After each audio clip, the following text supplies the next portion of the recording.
Next up on the broadcast, Senator Billy Beasley of Clayton is back in studio with us. Senator, welcome back to Capital Journal. Thank you, Don. It's always a pleasure to be here with you.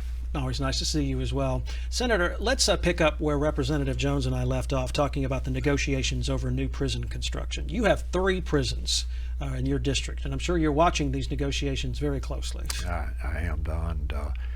You know, the mayor of Clayton and the mayor of Clio, I'm not sure about Bullock County.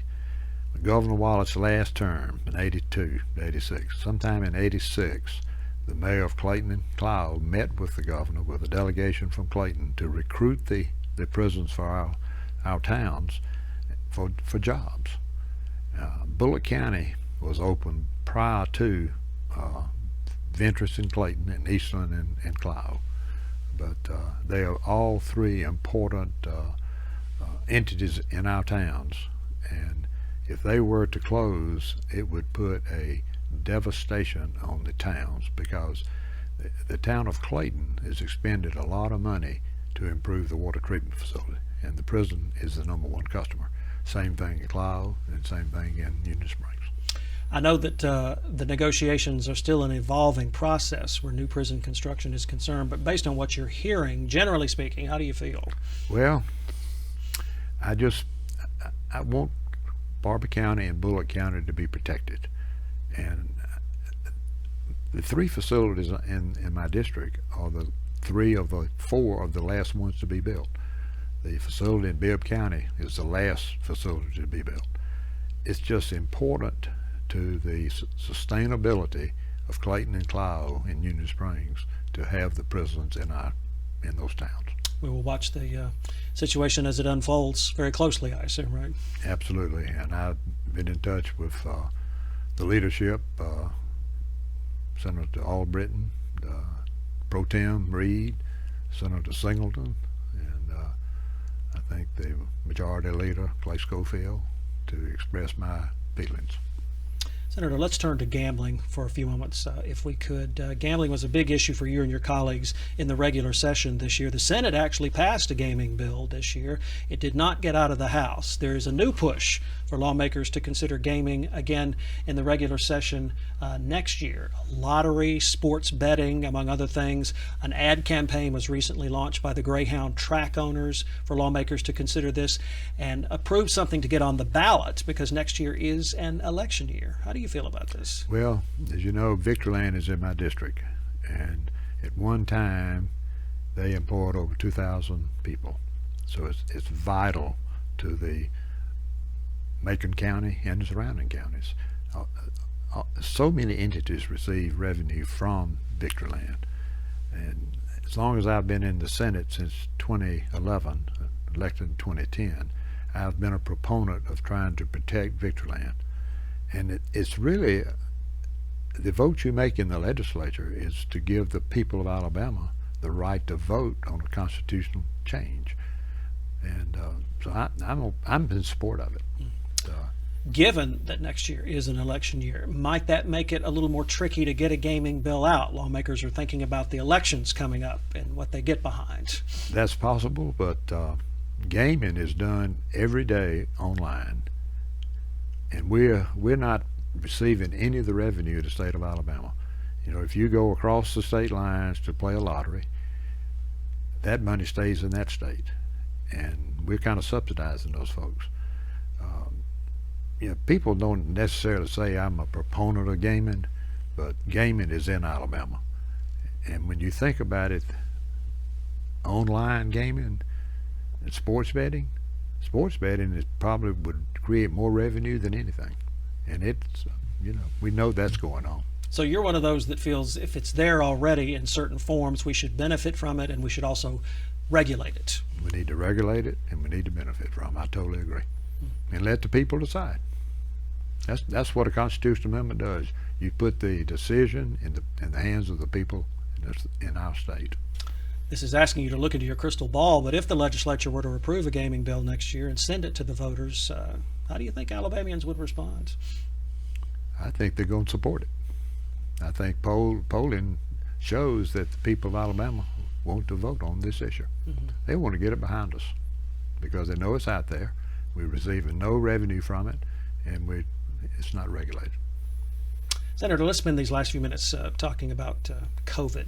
You are a pharmacist. You have been a pharmacist for 59 years, have you not? And you right. sort of had a front row seat to the pandemic over the last year and a half.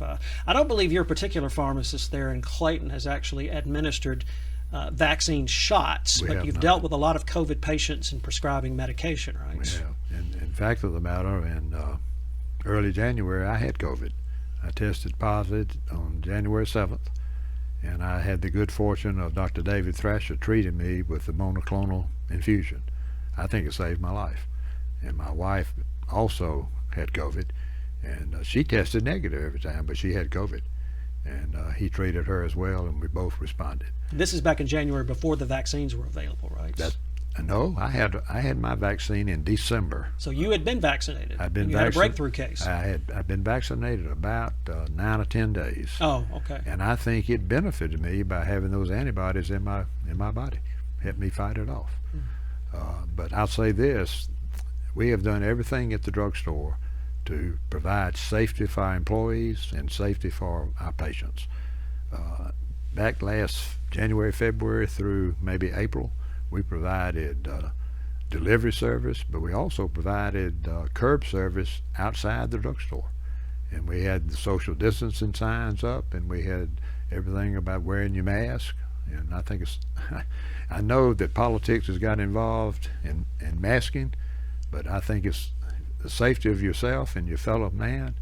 Everyone needs to wear a mask. I imagine you've heard some desperate pleadings from some folks. Can you give me relief, or can you give my loved one relief? Give me anything that might help them feel better, that sort of thing. There was a gentleman walked in my drugstore yesterday, and his wife had just tested positive. And he says, I want you to recommend, without a prescription, anything that will help me. Well, I recommended to him really what my doctor, Dr. Thrasher, recommended to me. And he was grateful. And I said, now I want you to go get tested. That's important. Do you encourage most of your customers to get tested at least? We encourage them to get tested, and we encourage mask wearing. Do you encourage vaccinations as a pharmacist? I have. You know, we've been vaccinated for diphtheria, pertussis, tetanus, measles, mumps. We've vaccinated for polio. I remember when the polio epidemic occurred in the early 50s, and people were afraid of polio.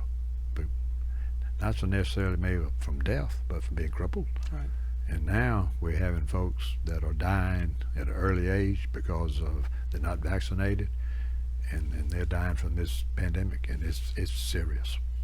Time is short, but as a pharmacist, how concerned are you about people who have decided not to take the vaccine but are resorting to alternative methods? We keep hearing about people who are taking ivermectin, which is essentially a horse and cattle dewormer pill, right, among other things. That's right. I think folks are maybe paying attention to the internet a little too much. The School of Pharmacy at Auburn came out this week and said it was detrimental to use veterinary ivermectin, but people are doing it. Dr. Thrasher, he doesn't think it's effective at all, and he has a protocol that he uses to treat COVID patients, and he's been very successful if he can get to that patient early enough. That first 10 days is critical, and really the first 3 to 5 days is really critical. And if you can get to the patient at that early time, then his treatment protocol is very effective. The FDA and the CDC both, I believe, have recommended against using ivermectin as a treatment against COVID, saying it's not effective and can actually cause harm. That is correct. To those. And the same is true to some respect to hydroxychloroquine as well, which is an anti-malarial drug that some people have turned to in lieu of taking the vaccine. I guess the best advice you as a pharmacist could give would be to talk to a medical professional that you trust about these things. Well, I don't think there's any question about it. Let's don't mix politics and science. Let's listen to the scientists, because you know Dr. Fauci he is an expert in this field, and he knows how important it is to do studies before you recommend something. And I have all the faith in the world in Dr. David Thrasher in Montgomery. He has probably done more monoclonal infusions than anyone in Alabama, and he cares about his patient, and he knows that if you get to the doctor soon enough, they can save you, keep you out of the hospital, and hopefully keep you from dying. You can watch